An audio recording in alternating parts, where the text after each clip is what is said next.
এখনও 1 মাসের বেশি সময় বাকি।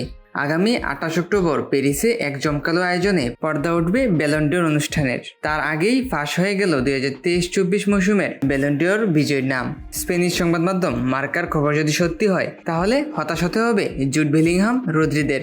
সংবাদ মাধ্যমটি বলেছে, ফুটবলারদের ব্যক্তিগত সর্বোচ্চ মর্যাদার পুরস্কারটি ব্রাজিলিয়ান তারকা ভিনিসিয়াস জুনিয়রের হাতে।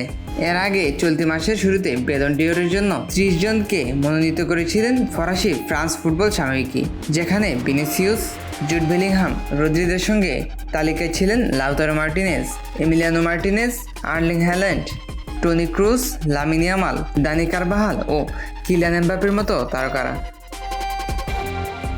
তবে সবচেয়ে বেশি আলোচনা ছিলেন রদ্রি, বেলিংহাম ও ভিনিসিয়াস। বিশেষ করে স্পেনের হয়ে ইউরো জেতার পর ম্যানচেস্টার সিটির মিডফিল্ডার রদ্রি ব্যালন ডিওরের লড়াইয়ে ভালোভাবে জায়গা করে নেন। অন্যদিকে রিয়াল মাদ্রিদের হয়ে চ্যাম্পিয়ন্স লিগ, লা লিগা জিতে প্রথম থেকে এগিয়ে ছিলেন বেলিংহাম ও ভিনিসিয়াস।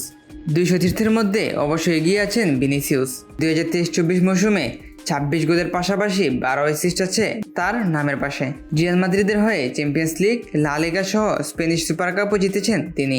আগামী 28 অক্টোবর প্যারিসের চাতেলে থিয়েটারে অনুষ্ঠিত ব্যালন ডিওর অনুষ্ঠানে ভিনিসিয়াস যে প্রধান আকর্ষণ তা বলার অপেক্ষা রাখে না। এদিকে ব্রাজিলিয়ানের ব্যালন ডিওর জয়কে বিশেষ করার জন্য আগে থেকেই উদ্যোগ নিয়ে রেখেছে নাইকি।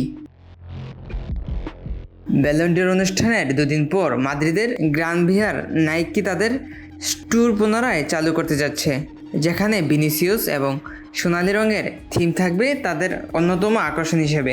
ইতিমধ্যে প্রতিষ্ঠানটি মাদ্রিদের তারকার জন্য গোল্ডেন বুট প্রস্তুত করে রেখেছে বলে জানিয়েছে মার্কা।